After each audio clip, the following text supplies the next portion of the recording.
All right, everybody, before we get into today's project, I wanted to just showcase this new Bible I got just a little bit. If you're familiar with the Illustrating Bible, you know it's a large format Bible with large margins. They just recently came out with the Psalms and Proverbs, and it's in this cute kind of pinky coral color. And as you can see, it's the same format where it has the verses on one side and then the large margins.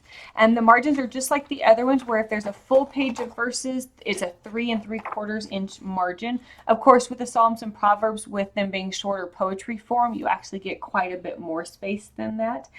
This one in particular, the Psalms and Proverbs, is like the Luke version that they brought out last year, where it's a 12-point font. So it feels like a large print, even though it's not considered a large print. Just to give you kind of an idea, this is the 12-point font of the psalm we're going to be working on, which is Psalm 116. This is Psalm 116 in the regular Illustrating Bible. You can see it feels quite a bit bigger, even though it's only about 4 points bigger. Another difference with the Psalms and Proverbs is that it is actually in the NIV format, which is a new format that they've started coming out with. The old Illustrating Bibles are in the English Standard Bible, and I believe the book of Luke is in the NIV. I don't have it in front of me to double check that. They're also coming out with the full Bible in the NIV. So those of you who maybe haven't liked the previous versions because of the type of Bible translations they use, the NIV actually just released this week. I'll put a link for it down below. I don't have it yet, so I can't showcase it just yet. But I get you a link where you guys can easily access this to go find it. So we are going to be reading here in Psalm 116, and we're going to be using actually 116:16 that says, "Truly I am your servant, Lord. I serve you just as my mother did. You have freed me from my chains." And we're going to be using that last part of that verse, the "you have freed me from my chains" part. And it's just going to be really just kind of a play day. I've got some gel press plates. I've got the mini plates from my Faith Impressions line. I've got a bunch of different colors of paint and some other stuff. So let's just get started and see where this goes.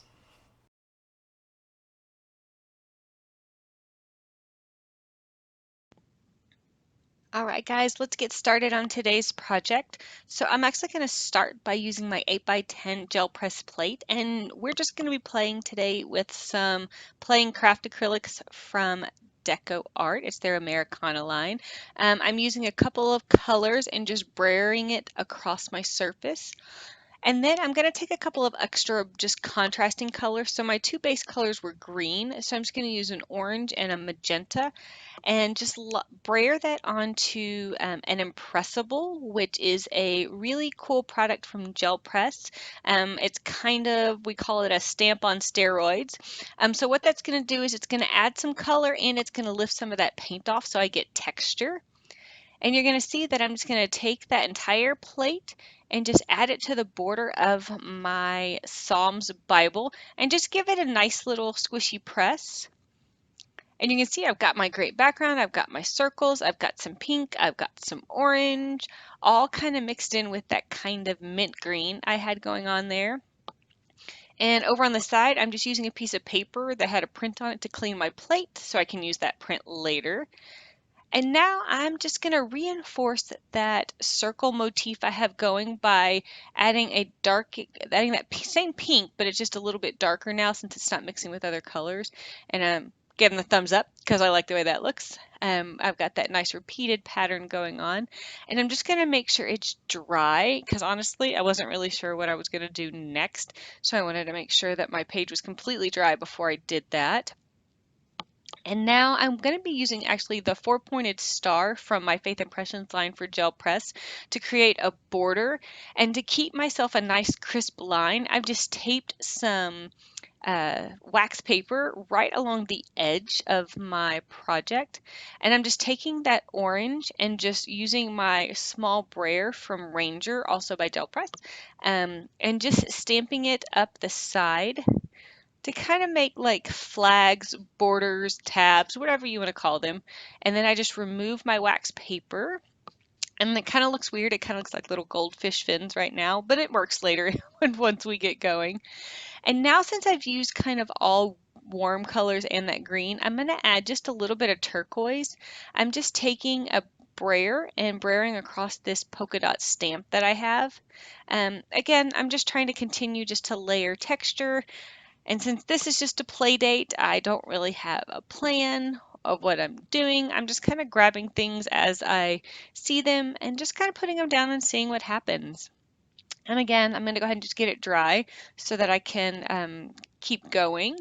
And I'm going to just add, this is my favorite black pen, or I guess black paint pen. It's from Sharpie. Just know when you go looking for it, there is an oil-based one and there's a water-based one, which is more hard to find. The water-based one is the one I use all the time, but again, it is kind of hard to find, so hopefully you have better luck than I do finding it. I have one that I'm cherishing because it's taken me a while to find it. This is another fun stamp that I recently bought. It's just kind of like an overlapping circle pattern. And I've taken some white paint over on the side, and it was supposed to be white, but it accidentally mixed with some blue I already had. And so it's kind of like a baby blue now. So we just kind of went with it because, again, we're playing. It is what it is. Like, don't know where it's going from here. And again, just going to dry between those layers because, again, I don't know what's coming next. I think, yep, we're going to take some gelatos next, and I'm just going to add just a little curve, almost like we're kind of adding that shimmer that you would see on a bubble, and just giving it just a nice rub with my finger. So we're just kind of adding some dimension to our background. I'm not trying to be realistic or anything like that. What's cool is this particular one is from their metallic line, and so it has just a little bit of shimmer to it. And then I just want to add just a little bit of a light spot in it as well.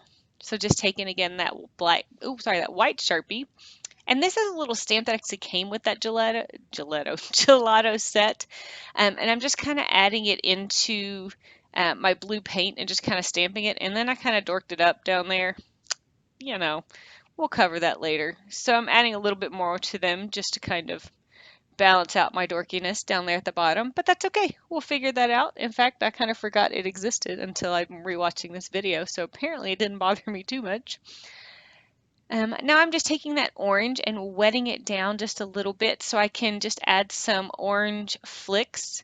They're kind of not super noticeable in the video, but they just kind of break up the color and bring a little bit more of that orange into it because I like that orange. The actual color is called well, it's called bright orange. There you go. I guess that's pretty specific. Again, you can see I'm definitely using that heat gun a lot during this project because I want to make sure that I'm not going to mess up anything. And these are kind of hard to see, but I bought this really fun new set of Kling alphabet stamps, and they're this really great kind of typewriter font, which you'll see here in just a minute. And I have this great acrylic block that I've had for years. Um, oh, I'm testing out my thing right there just to make sure it's even, and you can see it's not, so I'm adjusting it. But I like this particular block that has lines, so it's a little bit easier to line things up if you need things linear. And now you can see I'm just going to do a little test run with my foam stamps. This kind of gives me a good idea of where I want my my lettering to go and my words because I wasn't sure how much space it would take up. All right, and there's my finished title. I figure you didn't want to see me lay all those individual letters down to finish that up. And now I'm just taking an old hotel room card, and I'm just using that just to make some lines and some just to bring some color to the left side of the page.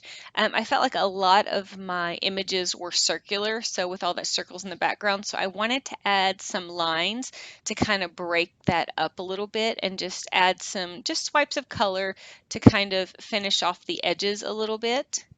And so you can see up at the top, I'm just using a small gel press plate kind of as a palette and just kind of dabbing my card into it with the orange and the pink that I used in the background on the other side.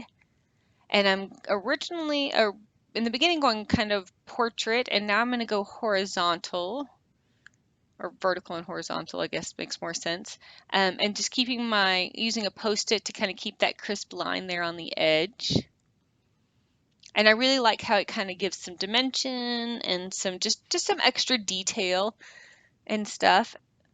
And I found a little piece of plastic that I'm using to do the same on my little tabs there. They're a little bit harder to see, but it does kind of give that pink line and that linear kind of outline to those little tails, kind of like I did around my other things over there.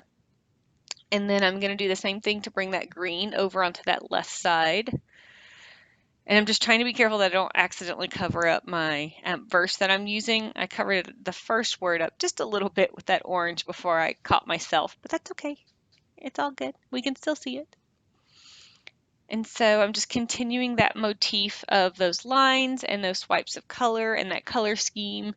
And then I really decided I needed some black over on the left. So I actually pulled the circle out of a foam 9 that I had in my letter set.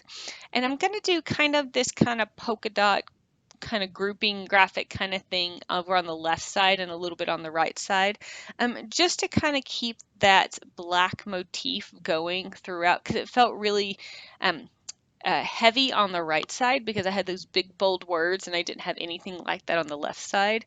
And then I put them on the left side and it seemed a little naked. So I really liked adding those little dots. And then I'm just going to decorate them a little bit by adding some white and a little bit of paint just to kind of give them some little funky accents. And they seem just a little too clean, and everything else is kind of this bright, grungy thing. So I just loosely outline them and add some little dots in the middle. And then I'm just going to take my pink paint with a thin brush and again just go around them loosely to kind of grunge them up and get them a little bit, I don't know if dirty is the right word, but just make them look a little less clean. And I'm adding it with that pink, and then I'm also adding an orange little bit to the center of each of them. And I thought about adding white to my letters, but I thought that was just kind of not where I wanted to go. So instead, I am taking a Faber-Castell Pitt Artist pen with a brush tip and just using it to add a little bit of a shadow to my main letters. Just to give them a little bit more pop and give them a little bit more depth and dimension. And I think it does a lot for giving it just a little more detail, a little bit more oomph, for lack of a better word. And then I thought, you know what, let's just do all the letters. So I'm just going just around my stamped letters. I don't remember if I mentioned I used archival ink from Ranger in jet black because it is waterproof and it is permanent, and it's just my favorite. It's my go-to one for all of these kind of projects because then I can layer things on top of it and I don't have to worry about it bleeding and that kind of thing. And I'm just giving a little bit more emphasis over there to the scripture that we're using here in Psalm 116, the end of verse 16. And then I'm also using that black or that gray on the left side as well, just to give some dimension and give a little bit more shadow. Same here, just doing a little shading just to give it some shadow and give it some more depth. All right, guys, and that is today's finished project. I hope you enjoyed this playtime I had in my studio and encouraged you to get out there and just play in your Bible or in your art journal. Thanks for stopping by, and I'll see you guys next time on the Creative Life Studios.